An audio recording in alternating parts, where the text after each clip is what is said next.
How's everybody doing? It is it's Chris Clothier. I think it's it's right at 2 o'clock. I've got a couple little details to finish up here before we get started, so I'm gonna let you guys jump on, some additional viewers jump on.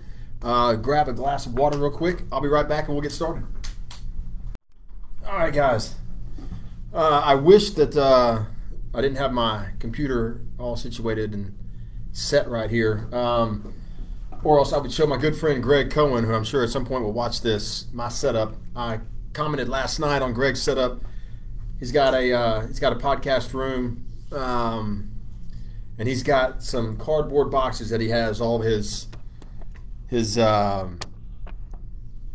computer and his his microphone set up on. He's got everything all set up nice and neat. I don't have that, but I do have books. I told him I use books. So today I'm using Crushing It by Gary Vaynerchuk, Make It Big. I'm using my own book, The Turnkey Revolution. The Third Ingredient, Principles by Ray Dalio. I've got the Lean Startup in here, and Exceptional Customer Service. So those are the books I'm using to prop up my video today. Got my trusty microphone right here in front of me. Trying to get my seat all put on here straight. Okay, so I have no idea if how many people are on here watching. I don't have I'm normally behind the scenes kind of monitoring all of the conversation as it goes on, but today I'm going to jump in front of the camera for the 2 o'clock. This is normally Kent Sr. You normally have an interview going on right now. There's normally 2 or 3 other investors as he's doing a conversation, with our clients and talking about real estate investing in general, talking about their personal experiences, how they got started, how things are going with REI Nation. Do they do other things? That'll be back next week. As always, Ken Senior's gonna be back on here next week. He'll be doing another interview. I'll be behind the scenes, kind of helping him out with that, and then we'll be back to normal. But until then, I get to go today, and with that means I'm gonna do something different. That's what I do. So. I decided to take some recent questions that investors have asked and go back through some of the conversations I've been having lately with investors and just touch on some topics. These are things that we kind of know, and I know that they're important to the people that are in our group. These are the things that are the conversations that are occurring not only inside of REI Nation's group, but also out there in the general public. This is what investors are asking. So I'm very very active on a lot of different forums. I do a lot of writing. I do interviews and different podcasts and that kind of thing. So I just figured with as much conversation as I'm having out there, I might as well jump in today and talk a little bit with you guys about real estate. If you have questions, guys, jump in here. Let me know that you've got questions. Let me know that you're on with me. Without my glasses, I can't read anything. So every once in a while, I may put these on and date myself a bit and take your questions. But look, I'm happy to have a conversation. I want to make sure that I'm talking about what you guys want to hear about. I'm going to start the week with, I've really got 4 big topics. They're all timely. They're all going on right now. Conversations that are happening on other forums. Questions that are about kind of what's happening in the real estate world in general. So I'm going to stick to those. I've got a couple of real estate or REI Nation questions that I'll get to. And then we'll take whatever you guys want to talk about. So look, I'm going to kick it off with right off the bat. Many of you may or may not be aware of what BRRR means. It's you buy, renovate, refinance, repeat. All right. So it's a form of investing that people use to be able to find properties at discount. They have some efficiencies in there where they can buy at a deep enough discount where they can do work to the property. That work is going to add value. By adding value, then they refinance it, pull all of their original money out of the deal, and then they repeat it. So you use essentially the same dollar to buy multiple properties over and over and over again. So the reason why I'm bringing it up, I was in a big conversation yesterday on a forum about it, and there's a few misconceptions that I want to make sure that we dispel on this, because we primarily I'm an active investor, I guess, per se, with the company, but I'm a passive investor with my own holdings. So I don't I don't hire my own contractors. I don't look for deals with deep discounts and try and force some appreciation through work. I don't follow the BRRR how many R's are method. That's not me. I don't do that because I'm a passive investor. I've got other things going on with my life, whether it be family or obviously a business here with REI Nation and PPMG that are highly successful. I don't need to waste my time trying to find and renovate and refinance and all that stuff myself. I'm a different style of investor. But the reason why this is attractive for some investors is this fallacy, and it's a belief that, hey, with the BRRR, how many R's there are method, I can actually save money. And the conversation came up yesterday between Turnkey and BRRR, which was the right method to go about. And this fallacy came up where a lot of commentators, they often say that if you will work for it, and if you will go out and do the work yourself, and if you will make the time, you can save money. Like there's this idea that turnkey real estate is not a good investment because you can do it cheaper if you will just put the time in. And one of the things that's always cracked me up about that, as I relate it to REI Nation, is that is it possible to find properties at discount? Yes, absolutely. We do it every single day. It's what we buy. We don't buy anything for full price. We buy everything at steep discount. And if somebody like watching this video today said, you know what, I'm going to challenge you guys. I'm going to come to Memphis. I'm going to do it myself, and I'll do it cheaper than you right next door. Where there's two houses for sale. You guys buy one, I'll buy the other. I'll do it cheaper than you. The thing that I want to point out to people, and we'll do this as a little scenario going back and forth. So somebody says, I'm going to come into town, I'm going to do this. Right off the bat, what they forget about is that I'm competition for that house next door. I bought mine, now you got to buy yours. But I've got a reputation. I end up buying hundreds of properties a year in all these different markets. I've got, we'll just call it clout. I've got money.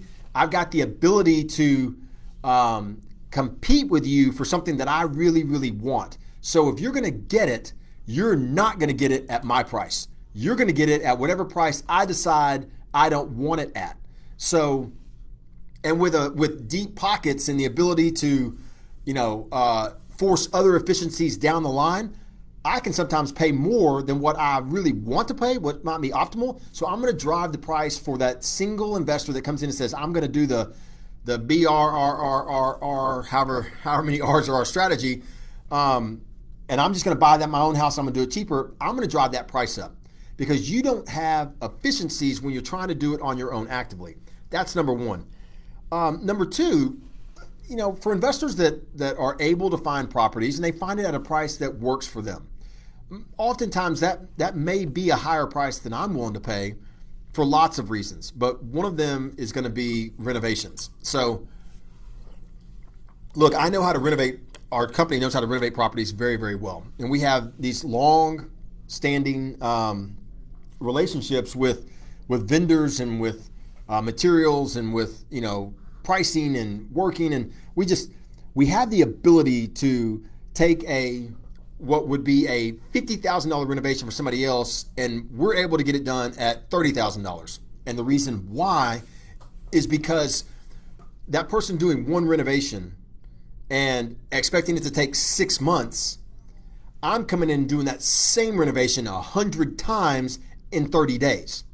And so when you've got your one renovation done and you've held up everybody's time over 6 months to get it done, I've done 6 for the same price in the same amount of time.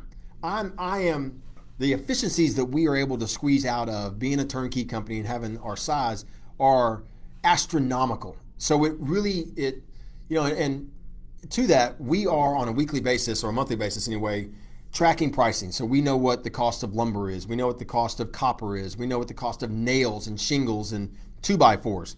Mark Anderson on our team compiles this information, and we even look at futures pricing. So we know what things that are traded on as commodities, things that are traded out there. So we know what's happening with the pricing of these items. At the same time, I can get a cheaper labor price because I keep somebody busy Monday through Friday, not Monday, Tuesday, and then I'll have something else for you later on. I'm able to keep a team busy all the time.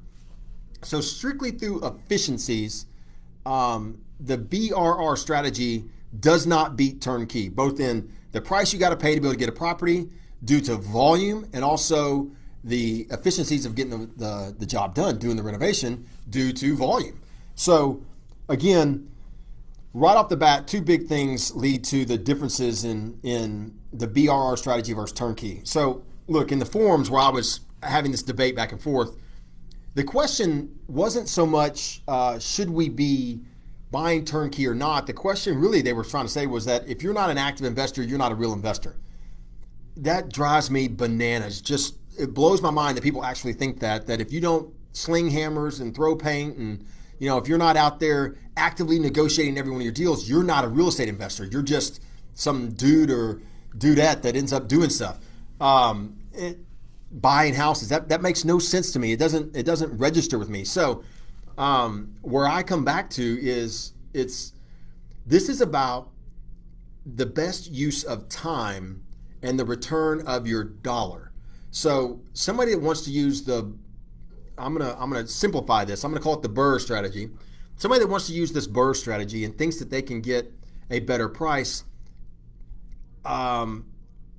Anybody that's willing to work hard and really go at it, you might be able to get it done for a better price. You might be able to have some efficiencies in there, or just through sheer willpower get it done. I don't want to claim anybody can't, but the idea that just right off the bat that there's no value in buying a turnkey property and the only value is in doing this BRRRR strategy where you are able to use the same dollar twice, it's just not that easy. It's like everything in real estate. The guy that says that for $29.99, 3 payments once a month, you can learn my system and you're off and running, becoming a millionaire, and drive this fancy car that I've rented for the day, for my infomercial. That it's just not real. It is a very, very, very difficult business, and a very relative few are able to do it and do it well. So my argument that I made for the BRRRR strategy that is really a big, it's a big topic right now, this do-it-yourself mentality, and figuring out how to be able to force efficiencies and buy it cheaper and save money and therefore get a better investment. Look, the reality is that if you are a full-time investor and you have somebody just put a question. All right, so sorry about that. If you are a full-time firefighter, lawyer, retiree, homemaker, doctor, whatever your full occupation is, if you have a family that you're looking to raise and be a part of their everyday life, and you don't have the ability to be actively involved in real estate, and I mean really active, like you've got to be really, every day to get up and punch through the wall and go through all the headaches you got to go through, that we have figured out how to build a team around us and use volume to get through. As an individual investor, you got to just use sheer willpower to get through. And you're not willing to make those sacrifices, but you want to use your time for your thing, whatever it is you want to do, and then you want the ability to invest in real estate passively. I would argue that a turnkey investment is probably a turnkey passive investment is probably one of the best routes you can take. Now let's talk for one quick second about that, because that's topic number 2. If you follow me on anywhere online, you'll know that I really do. I hate the word turnkey. It's been hijacked by some knuckleheads out there in the industry who they use it to advertise what they do.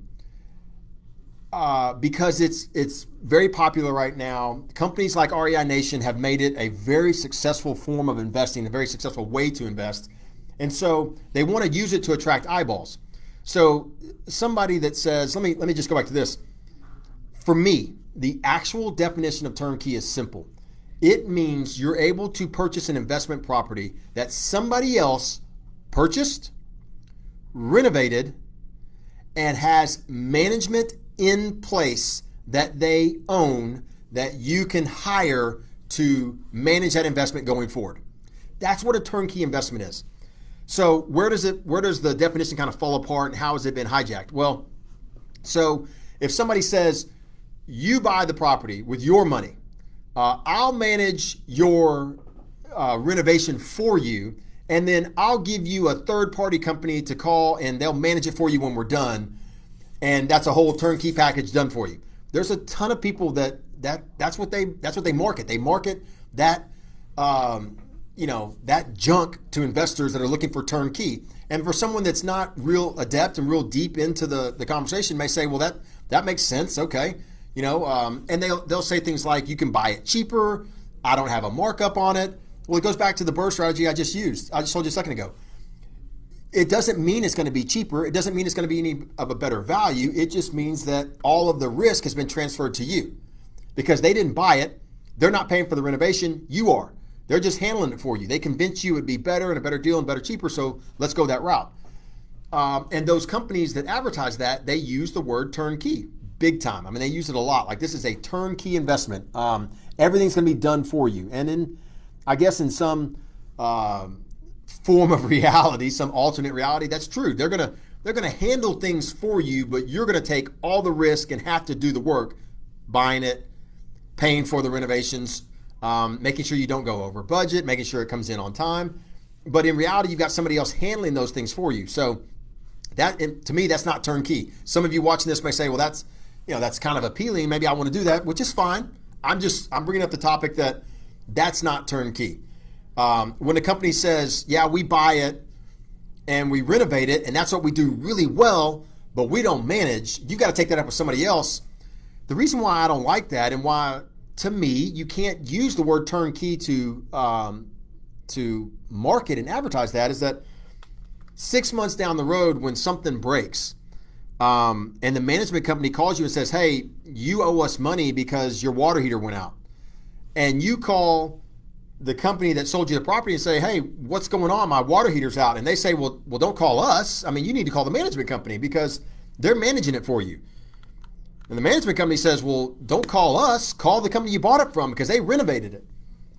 And by now you're 3 calls in trying to figure out who's going to pay for this. And everyone's saying, not me. Call them or pay for it yourself, one or the other.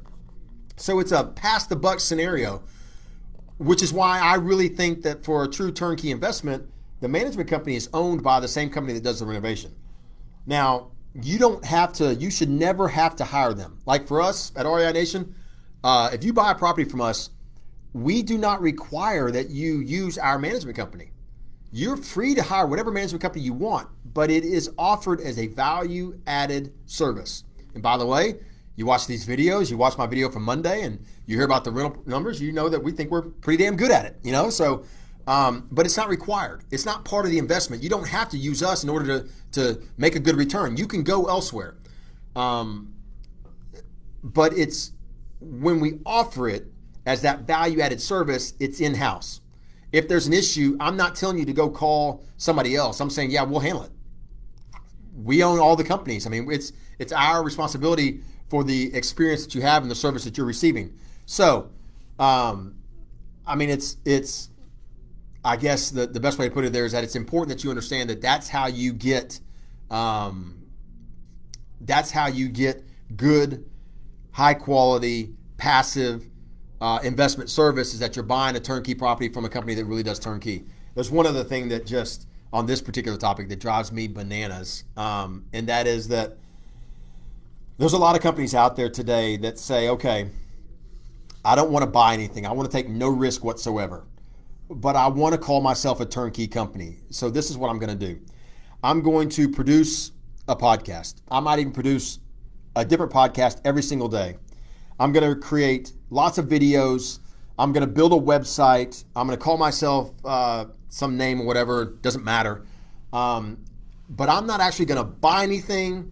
I'm not going to produce anything. I'm not going to bring any real value except for what this content that I put out. And by putting this content out, I'm going to attract you to me. And when you come to me, I'm going to tell you that turnkey real estate is a great investment. You need to do it. I'm going to give you all the very high level sales techniques that I need to do to get you ready to buy. And then I'm going to introduce you to some company that has agreed to pay me money for you. These are called turnkey promoters, is what they're called today.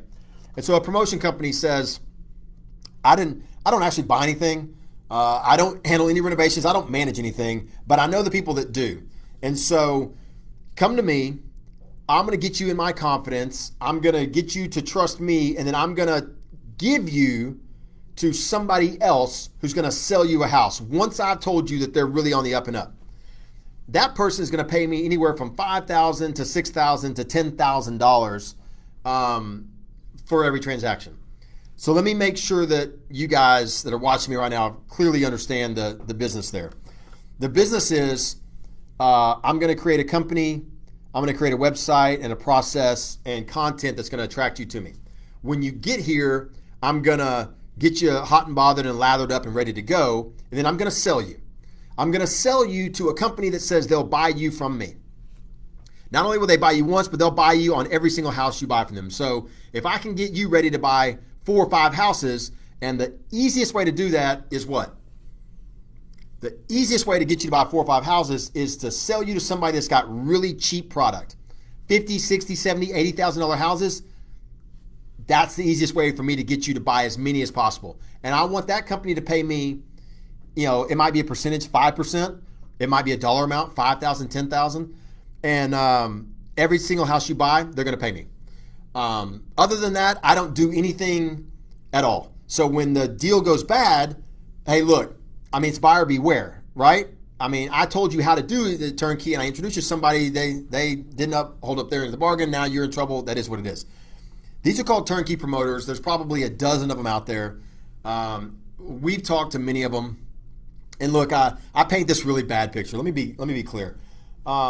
There's some good people out there and some good companies that, in fact, there's one I can think of right off the top of my head. One particular person that they only promote companies that they have personally purchased from. Man, for me, that is on such the up and up. I would do business with somebody like that and even promote their company all day long, because that's simply somebody saying that I have experience with this turnkey company and I'm going to take advantage of that. That is somebody that probably is licensed, so therefore they can act as in a agent capacity, and I'm going to help investors make good decisions with this company that I have personal experience with. I love that. I think that's a great business strategy, but that's one. I can think of one person that does that. I can think of 10 who say, I don't care. I don't want to buy. All I care about is, will you pay me for every investor I bring you? And we get called on a weekly basis from somebody saying, hey, I've got clients. I've got people that trust me. I want to pass them on to you, and I want you to pay me a referral fee. And our first response is always the same. Are you a client of ours? No. Then why do you want to refer us? You don't even know who we are. You don't know anything about us. You don't have any, true knowledge of the experience of being a Memphis Invest client or an REI Nation client. So why would you want to refer us? And it's always the same, because you guys are big, you're good, you sell a lot of houses, and I've got a lot of clients. So therefore I can make a lot of money if you guys will sell my clients' houses. And we always say no. I'm not interested. We recently had some conversations with some overseas companies who wanted to send people to us, but they didn't want to buy from us. They weren't interested in investing themselves. They were just interested in making money off sending foreign investors to us. Just not interested. We're not interested in that. So, and again, how do I tie all that long conversation, the last 20 minutes, 25 minutes into, kind of the start the BRR strategy and the do-it-yourself? Well, what I'm trying to point out with this conversation today, that a lot of the conversations I've been having lately in forums and with other investors is this whole idea of passive real estate. And is it really productive? Can you really, or can you do it cheaper on your own? Can you save money if you choose to do it yourself? Is it better for you? I think I may have lost video. I'm not sure. I'm thinking I'm still going, so I'm going to keep talking, although my video just quit. Listen, they want to know, is it better for, as an investor, is it better for me to do it myself? Is it better for me to buy from a turnkey company? Is it better for me to buy from some turnkey promoter How do I tell the good from the bad? Well, I gave you a few tips there on what makes a really good turnkey company. I think I just gave you a tip there on who not to use, because if a company says, I don't actually buy or sell anything, but I know who does, and I'll make the introduction, the fee is coming somewhere, especially when they say you don't pay a thing.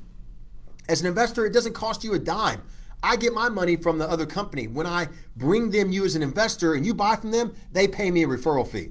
Well, nobody has it in their budget that says, yeah, every time I sell a house, I've already got it budgeted in where I'm just going to pay an extra 5 to 10 grand to somebody that just introduced me to this buyer. Nobody spends $5,000 to $10,000 to generate leads and build their business. So how do they do it? Well, you just stack. It's called stacking. So I've got, a house that I would normally sell at 65, but I'm going to get, a relationship with this person over here who's going to send me buyers. So now that's selling at 75. It's that simple, easy. And it happens that quick.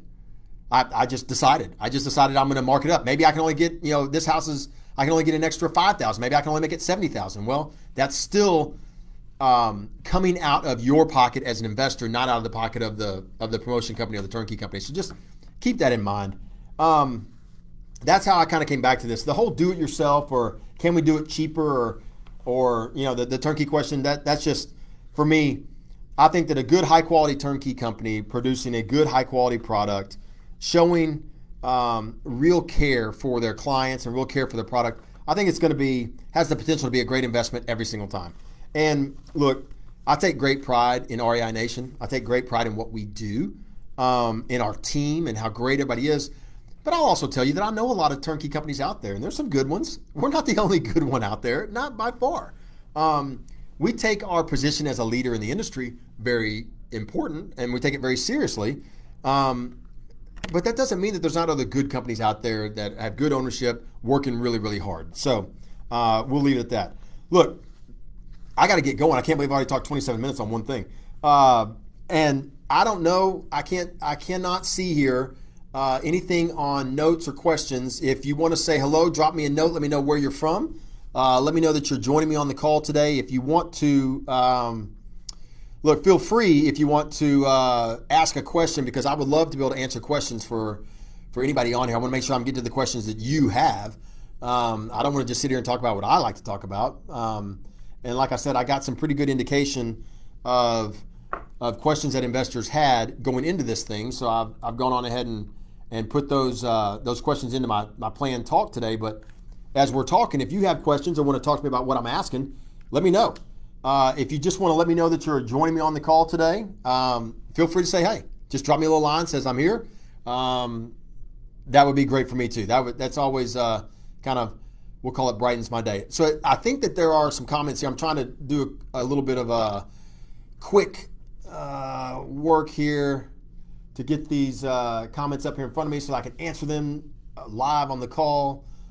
Guys, bear with me. Okay, so, and I bet this is going to be funny. I bet this is going to have me, I'm going to hear myself talking when I bring this up full. All right, you guys, so let me get into the comments. All right, now back to the glasses. You guys are being awesome. I can't believe y'all are still on here with me when I'm doing all this crazy stuff. This is the part that I hate about when people do videos, that they're looking here and looking there and all over the place. But it comes with the territory. It's something that we have to do in order to get this done. Okay, some great questions here. I've got 3 of them. Brendan, thank you very much for letting me know I'm still talking. That is awesome. I appreciate it. So let me answer 3 of y'all's questions real quick, and then we'll see if it generates more. Before I get to your 3 questions, guys, though, I want to do this. So real quick. So stimulus ending. What's next for rents? Look, this is a big topic right now. I don't want to blow it off, but I want to make sure I give it some attention here, because it was something that I was asked about yesterday and again today. Look, in my rental video I did the other day, rents are going great for us as a company. I can take 0 credit for that. About as much credit as I get is that I sat in our war room with my dad, Kent Sr., my brother, Brett, our CFO, Jessica, who y'all met a few weeks ago. We had Jerry in there. We had Nate. We had our top execs and top executive team, Mark Anderson. I know I'm probably forgetting some people, so Missy and Ryan over in Texas, please don't forgive me. We got everybody together. And we said, okay, it's March 16th. We don't know what the heck is coming down the line. It's scary. The news is bad. There's no one has any answers. You got governors in some states that are saying nobody has to pay rent. Nobody's answering any questions for anybody or giving any clarity on what the heck is going to happen next. So that's the environment we found ourselves in. About as much credit as I get is I went to work in that environment with all those leaders, and we came up with a plan. To date, that plan has worked out very well. I mean, I won't use the word perfectly, but I would say it's worked out very well. We're collecting on a normal month, guys. We're going to collect 98.5%, maybe 99% of the bill of the rents that we bill.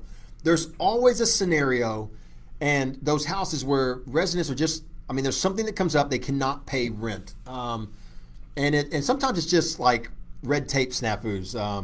They're able to pay it, but it's just going to be late. That kind of stuff. Banking transfers, ACHs, something doesn't go through right, missed number, wrong number, all these kinds of different things. So we just deal with it. Going into the pandemic, into the month of April, we thought we might be collecting 60 to 70% of the billed rent, which, I mean, we're talking about the possibility of us as a company having to make some drastic changes in our contracts that we have with our owners.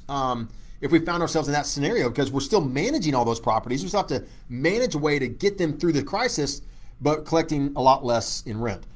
Well, luckily, as we all know now, hindsight, looking backwards, and hindsight's 2020, we had a good plan and a great team. And not only that, let me just add this one point to it. For years now, we've been trying to treat our residents really well. We've also been treating our properties really well. I mean, everybody knows on here that we wanted to fix the property nicer than, not everybody else, but nicer than we had done in the past. We put an emphasis on things that really mattered to us. High-level renovations. Building relationships with residents was important because we wanted them to stay longer. We wanted to have better communication with them. So, the pandemic hits, and suddenly we find ourselves with residents that don't want to lose their properties. They want to do everything they can, including communicate and work with us to stay. And so we end up with a scenario where, we've been collecting 97 to 98.5% of the rents every single month, April, May, and June. How much of that is due to the stimulus money, which was the original question? I don't know. In our conversations that we're having with our residents, it has some effect, but it's not a massive effect. It's not like, half the residents we talk to say without the stimulus, I'd be gone. That's not the case. And what was really interesting is that we only had, 3 to 4% of our residents at any given time were in these, I'd say maybe up to 6% of our residents were communicating with us about issues they were having, trouble, distress in these times. But of that group, they were actively looking for work. They're actively looking for more hours. And yes, the stimulus was helping them not feel as stressed, but it wasn't necessarily rent. It was everything else. It was, first and foremost, I got to get my rent paid. I got to make sure I've got medical, I've got lights and, food for my kids. But, this stimulus money that people have been receiving just made it easier. I guess that's the best way to put it. It gave them a little bit of comfort. So, it's not like we were dealing with, as I said, 20 to 25% of our residents were having issues. That has not been the case. Even to right now, that's not the case. It's ticked up a little bit, which is why I said about 6%, maybe 7% at the very top of our residents are communicating with us over the last 3 months about any issues at all. Less than 1% have not been able to pay rent the entire time. And those are issues that we're just dealing with on a one-off basis. So the question about stimulus ending and what's next, man, I don't know. I don't know that it's going to have this drastic effect on us where we suddenly see an uptick in people being unable to pay rent. I don't see that happening, but I don't have that crystal ball that tells me this is what's going to happen. But, 30, 60, 90 days from now, we'll look back again with perfect vision and we'll see what it did. And then we'll be able to make our adjustments as we go forward. I hope that, and this is about as political as I'll get, I hope that there's not a ton of politics played with how to deal with this next stretch of getting through kind of the unknowns. I hope that politicians from both sides, they come together, they try and do what's best for the company. What am I saying? I need to stop right there because I know that's far-fetched. Anyway, we'll see what happens if there's any more stimulus or what kind of happens when it disappears. All right. So great question. I don't recall who posted that. I apologize. It's just a conversation we've been having here lately. So let me see here.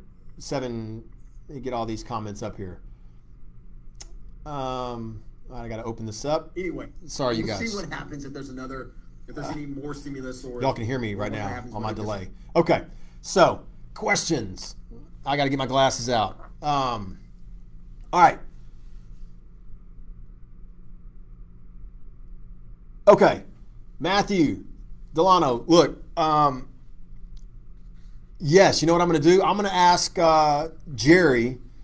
So Matthew's asking, hey, what's going on? Can you give me some updates on the new property management portal? So, Matthew, listen, we released last week internally our buying portal, what's called our buying process. So Jerry and his team have perfected our process and moved everything over onto Salesforce and built out the ability for everybody in our team.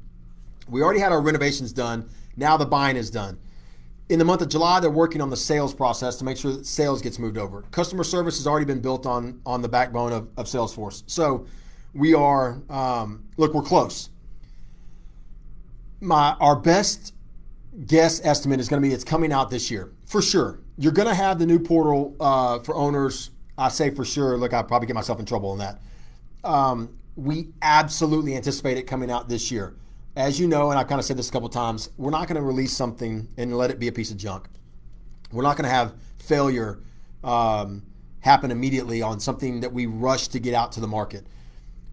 We're not big fans of our current property management software for a multitude of reasons. And we know that our customers are not big fans of it. Our intention is to have, before January 1st of 2021, a forward-facing portal for our investors to be able to log into, and then continue to develop it as we go. Add more pieces to it, add more functionality to it, add the things that our investors want to see. But at the beginning, it'll be the ability to get in and see your entire portfolio in one portal and have a clear line of sight as to what's happening with it. Rents collected, bills that are coming in, the financial, workings of your portfolio. That's the hope. I appreciate the question. I don't see it happening any faster, Matthew. That's just, we want to make sure we got it done. But again, I appreciate the question. Don't worry at all about asking it. But I'll even see if I can't get Jerry to jump on here in the group soon, and maybe put some kind of an update in there for all of our owners. So Brendan Shand, he's asking, do we have team in every city, all 7 cities that we're in? Yes, we do. So the way the company is set up is, we started in Memphis. This is where we built our team from. We went to Dallas as our next city, and those two are like our two hub cities. That's a good way to put it. That's where our two main offices are. That's where a majority of our team works out of. We had some team from Memphis move to Dallas to start that market. We had team members move from Dallas to Houston to start that market when we started it. We since have hired other people that are there in Houston to operate. Same thing in Oklahoma City, Little Rock, St. Louis, and Tulsa. We have team members that live in those markets. They operate mainly operating on the renovation side and the management side, overseeing the properties themselves and being able to put eyes onto all the properties. But all the backroom operations, all the functionality of the two companies, or all that happens behind the scenes in Memphis and Dallas. Those are the hubs. The other markets are kind of spokes off of a wheel that we support from there. So great question.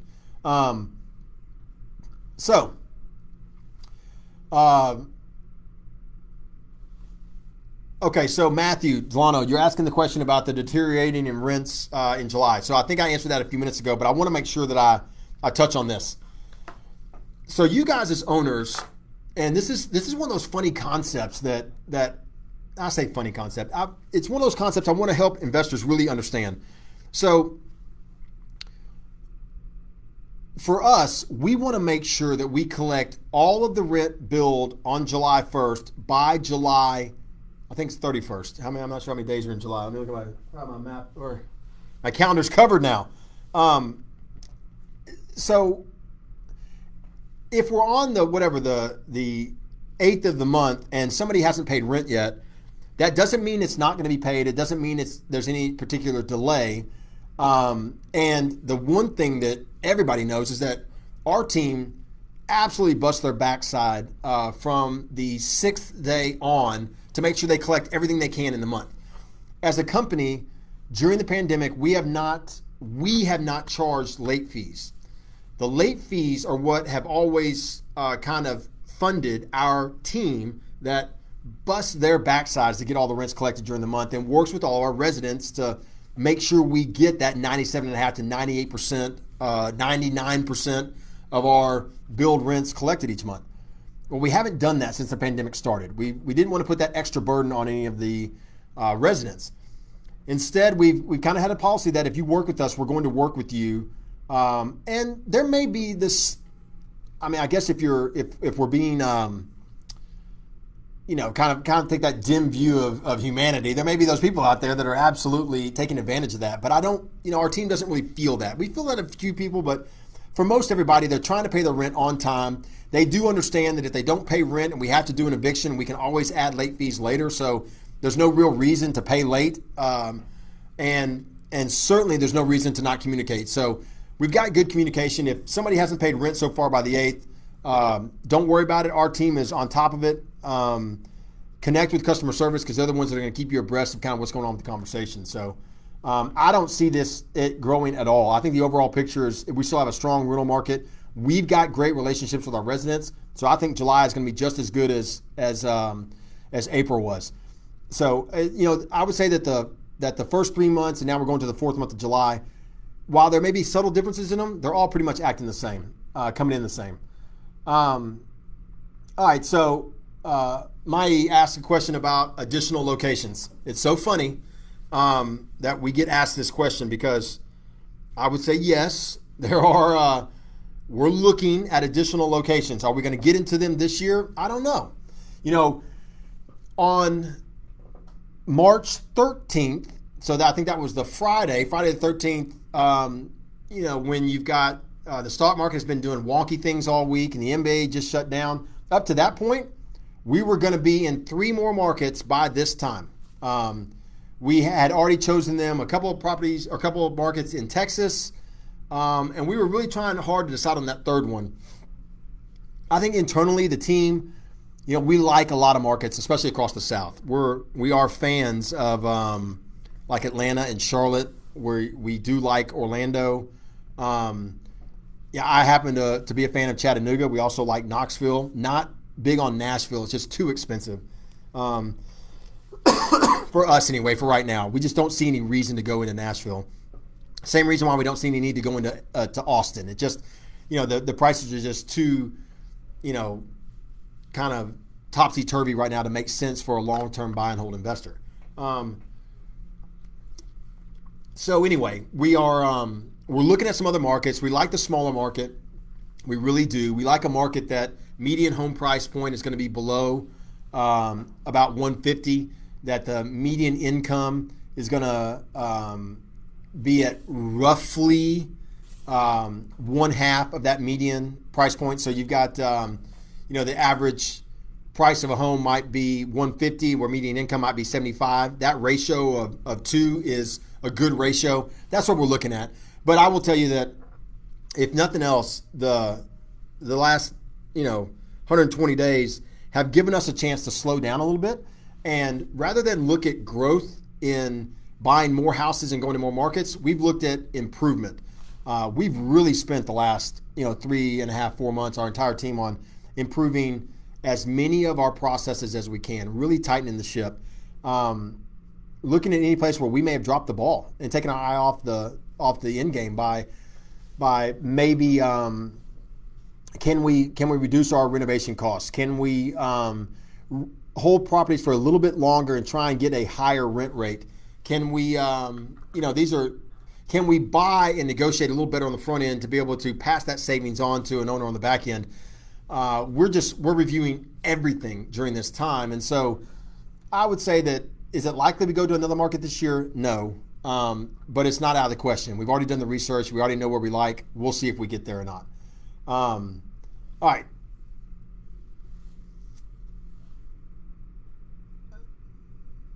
Okay, so I got a question from Jeff Ledbetter. So, I was trying to live. Okay, so first, Jeff, I don't know if I've ever characterized Turnkey or REI Nation itself as not being the best investment for someone trying to generate income. So let's make sure we put that in context, that statement in context. So it's not get rich quick, and it's not generating big sums of money. You're talking about cash flows. And for me in particular, my own philosophy about investing and the way an REI Nation works best is to not worry about current income. Like the $200 a month or the $300 a month or the $400 a month, none of those are the prize. The prize is I don't need that money. So therefore I take whatever additional income my property generates after all the bills are paid every month, and instead of calling it cash flow, I call it principal reduction, if that makes sense. And so, yeah, for somebody that's saying, I've got time, I don't care about the money today for current income, I want to maximize what I can do in the future. The why REI Nation to me is a good bet is that your CapEx expenditures should be delayed by such a high-end renovation on the front end. We should be in markets where you're able to do two things. One, with a 5-year average length of occupancy, you've got relative consistent income coming in on that property that you can use to pay down the principal. What's also happening is that the renter that entire time is also paying down principal. So they're giving you the money to make your payment, reducing principal, and you've got extra left over to reduce it even more. So I would make sure that I stuck with, your question got moved on here. I'd make sure that I stuck with why is REI Nation a good bet for somebody that wants to generate income later? Well, so you're reducing your principal, you're owning the asset as soon as possible, therefore you're able to capture all of the rent as soon as possible. The FIRE method, I'm not sure what that is. I'm trying to think of what that anagram or whatever you would call that would be there, Jeff. But I would say so for the last part of your question, what portfolio size would you advise trying to live off the rental income? Well, that's loaded. That's a loaded question because everybody's going to be different. I remember that one of the things that I say quite often from stage, and I don't speak from stage right now, certainly not anymore, is that I don't know that real estate passively and building a passive portfolio, I don't know that is necessarily a great way to build a real estate only portfolio that you're going to retire on. I don't know that I would even suggest it because, I mean, look, I invest in real estate, but I also lend money and I also have a market account. I've got a few different, little plays that I've got sitting out there, but I do own a lot of single family homes. And while I won't retire fully off of them, they will absolutely elevate and affect the way that I retire. And that's what I really look at these assets for. So look, let's be direct. 10 properties from REI Nation that are the average property that you look to own them inside of a 15-year period. So you take that first property that you buy the first year and you just buy 1 a year, 2 a year for the first 5. Let's just say 2 a year for the first 5 years. And you're seeking to pay them off as soon as possible and always taking all of your additional revenue and dumping it into paying them off. It's a Dave Ramsey method. You're paying one off and then that one plus all the other revenue pays off number two, and then those two with all the other revenue pay off number three, and those three pay off 4 and 5, and pretty soon your time period is you pay a house off in a couple of years. Well, at the average rent over a 10-year period, let's say the average rent is $1,400 to $1,500 a month. Well, at $1,500 in 10 properties, you're making $15,000 a month gross income. And if you own them free and clear, after 20% for management and taxes, and let's call it 30% for everything that you're gonna need to pay on those properties for taxes and upkeep and anything else down the line, you're looking at a $10,000 to $12,000 a month income. And is that enough for somebody to retire on? For many of us, yes, absolutely. And for those of us that it's not enough to retire on, is it enough to change the way we retire? Absolutely. And so, for me, it's not about how quickly you would do it or how big the portfolio needs to be. You can have, if you're buying really good assets that have a good sized rent, so I'm talking, the $1,500 and up. If you get assets that are $2,000 rent properties, 10 of them is generating an income of $250,000 a year. After you take out for the things you need to be set aside for, you're going to clear maybe $180,000. That's a massive win for somebody, and it only takes 10 houses to do that. And how do you get 10 houses paid off? You buy properties at a time and in a way that says, I'm going to maximize the income later. That's what I mean when I say that REI Nation and Turnkey in general, if you're wanting to maximize income today, there's probably other ways to do it. If you want to maximize income later, I can't think of any better way, because you get to earn today while your real estate is being paid off by somebody else. And you structure it in such a way that it's being paid off very quickly, so that one day you're able to say, I earn X over here with my active job, and I earn Y over here with my passive job. And at any given time, you just do the math. Does it take 8? Does it take 10? Does it take 14, 16? How many do I actually have to generate a really good income? That's all going to be determined by you, and it all determined by the properties you're buying and the rents that they rent for. So great question. I like that one. That was a good one, Jeff. I appreciate that, man.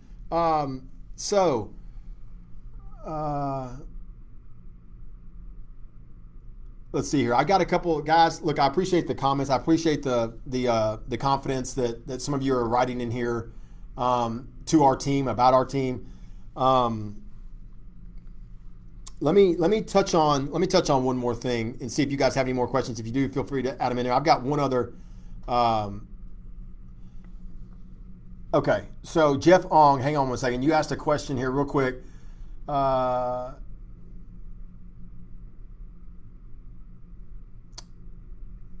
Okay, so options and strategies. Look, if you have and Jeff's asking if you guys that are listening or aren't on it, he's asking what options or strategies are available to address tenants that are unable to pay rents in areas where eviction moratoriums are in place. And even for those of us owners that have government-backed loans, that we cannot do an eviction right now. So some of the moratoriums have expired, as you expressed there. So look, man, this is a hard question for me, because I am a capitalist at heart. I believe in the ebbs and flows of demand and supply, and I believe in treating people fairly also. And I think that right now, anybody that's struggling to pay their rent is struggling because of something that they had nothing to do with, and that shouldn't fall on us solely as investors, but a resident that truly lost their job, or has maybe was in the hospital dealing with COVID, or had to take care of a family member, or the main income earner of the home fell ill. You've got all these scenarios that people are dealing with, and many are legitimate. And so that moratorium for evicting them was in place to prevent companies that had no scruples and no integrity from just arbitrarily getting them the heck out of there. What we've done so far is, as I said earlier, we've had a lot of really good communication with our residents, and we took a stance that said, pretty simply,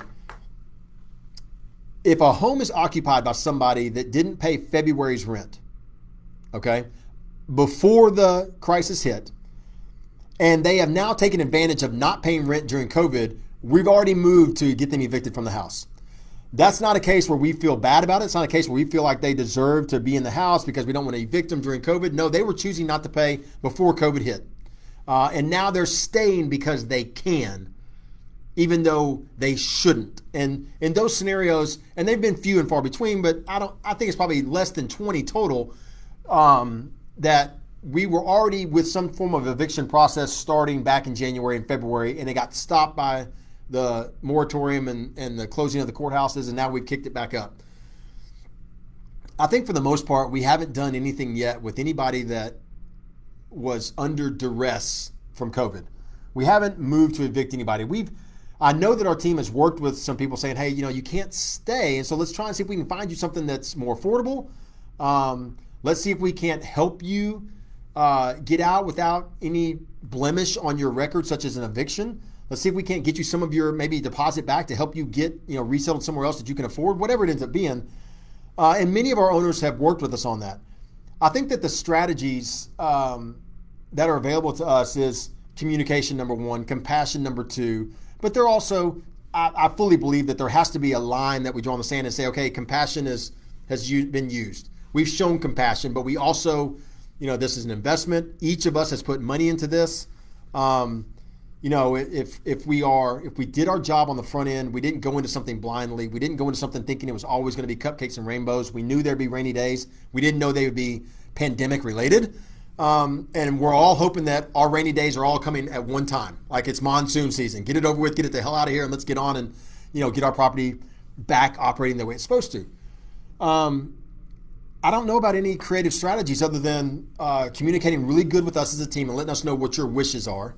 Allowing us to do our job. So if we tell you that, look, we really need to operate this way or treat this person this way because of the communication we're having, trust us. I mean, we're not just saying that out of the blue. We're using our experience and our relationships with our residents to try and help you as an owner navigate this and get through this unscathed or as scraped up as little as possible. And then the last thing is that when it just comes right down to it, when it's time to make a move, we just make a move. If an eviction is called for and people aren't working with us, we have to put compassion on the side and say we operated with compassion for as long as we could. It's time to move. And so, but I really think that that's going to be individual. That's going to be up to each of us individually as owners, and it's really going to be city by city as well. Hope that answered your question, Jeff. All right, so Brendan, I'm going to answer this one. If there's anything else, throw it on there. If not, I'm going to wrap it up with one more comment, and we'll move after this one. So Brendan's asking, does he have to use our lenders or can he use his own if he wants to buy properties here? Great question. A lot of investors ask this question. So here's the short, quick answer, and that'll take me about 6 minutes if you know me. So do you have to use one of our lenders? No. You don't have to use one of our lenders. We're willing to vet a lender that you bring to us. But let me kind of explain how we created our vendor list and why it's important. So our vendor list was created from scenarios just like this, where an investor says, I've got a lender, they do a really good job, I would like you to vet them for me and see if I can use them for my own property. We call them, we vet them, that's an interview process. We want to make sure that they have experience closing investor loans. We want to make sure they have experience closing investor loans where the investor lives here and the property is here, and make sure there's no issues with that. What makes it even funnier is we want to make sure they're okay with the investor being here, us as a company being here, and the property being over there, different cities. So there's a lot that goes into a financing company actually being able to close a loan. And so we go through that.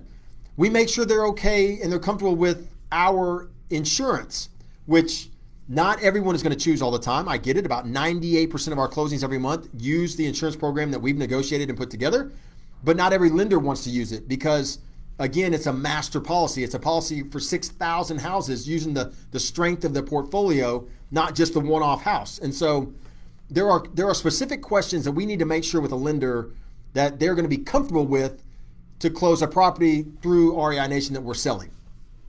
When when everything checks out, we're willing to give a good qualified lender a shot. And when they do well, when they communicate well with us, when they close in a proper amount of time, meaning that they show that this is urgent. You know, we're urgent. We move fast, but we want to be efficient. So we're not moving fast for the sake of just being fast. We're moving fast because we want to be efficient with the way we operate. So if we find a lender that says, you know, on average, it takes me 2 to 3 months to get a deal closed, I'm not interested in that. Our lenders take on average between 29 and like 32 days to get a deal closed. From start to all the way finished. So it's opening that file to getting it closed. We're looking to get them done even faster. We have some lenders that can do it in 24 to 25 days if everything lines up perfectly. So that's just efficient. So if a lender is efficient, if they are good with communication, if they do what they say they're going to do, you know, they make it onto our list, and now we will start recommending them to other investors. So today we have maybe 15 to 20 investment or lending companies that the bottom line is this: they're great at customer service, they're really good with communication, they've got good rates, and they close. And here's the kicker: we hold them accountable. So every single closing is surveyed. We got a survey today from an existing client. They were on here with us a couple of weeks ago on the interview with Kent Sr. Great clients. And of course, the survey came back that everything was great right till it got to the lender. And they were not happy with the lender this time. And this is a lender that's done a lot of closings with us. Well, that's not good. We're on the phone with that lender today, holding them accountable that poor communication, our investor having a bad experience in closing with us, that affects us, that affects the way they view this investment. It's unacceptable. And so, you know, to your question, Brendan, that's why we have our list of lenders that we suggest to an investor. You as an investor are going to have a good experience. And if you don't, I'm going to stick, or not me personally, but our team is going to stick their boot right where it needs to go to get them operating correctly. If you've got your own lender and you want us to vet them, give them to us. Let us vet them. We're okay with that. Happy to talk to new lenders. That's how we built our list. But look, if we don't think they're up to snuff and we don't think that it's going to be a good process for our team and for you, we're going to say no. And as long as we're communicating on that and we're all clear with one another on the front end, look, you can absolutely bring your own lender. It just, you know, we're gonna want to hold them to a high standard, and so it has nothing to do with anything other than that. We are. It's the way we've grown as a company. I'm not sure how many minutes that took, but it looks like right at 6. I was right. Okay. Last question. Matthew, awesome question about insurance providers and umbrella options. To be direct, no, I don't have an update for that. But I'm making a note of it right here. And I'm assuming, Matthew, that what you're asking here for all the viewers is that, you know, I mentioned umbrella policies rather than using LLCs. It's a great way to be able to layer your insurance and layer protection as an investor, whether you use LLCs or not. And so I think what you're asking is, we have our own insurance company. They insure the properties, but will they also offer you a separate umbrella over all of your properties, over your portfolio as a business?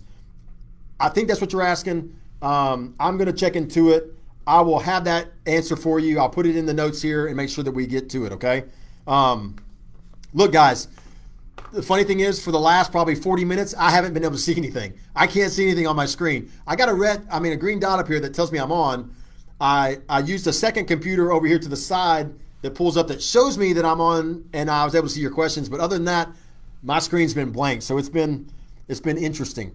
I'm sure Kent Sr. is like, get this over with, get him the heck out of here, get me back on with my conversations with clients. He does a great job with that. I know he's looking forward to doing it next week. And we're hoping to have some really great clients on here to share their stories, take your questions again. Jeff, Matthew, Jeff, other Jeff, everybody that came on today and asked questions, everybody that voted for it, said they enjoyed the show today. I appreciate you guys more than anything. Our team, we often say this, we wouldn't be here without you guys. We would not be here without clients to be able to work with and perform for, from the team that buys the properties on the front end, that renovates them, all the way to the end of the line with a team that provides customer service. Everybody is thankful and grateful for the opportunity to be able to serve you guys. I hope this was good today. I hope I didn't ramble too much. I hope I was able to provide some content for you that was good. Until next time, when they give me the mic again, if you guys enjoyed it, I enjoyed it, I may start doing my own show. Let Ken Sr. do the interviews, and I'll come on here and just do the commentary. And we'll see. All right. So until then, everybody take care. I appreciate it. Take care of yourselves. We'll see you soon.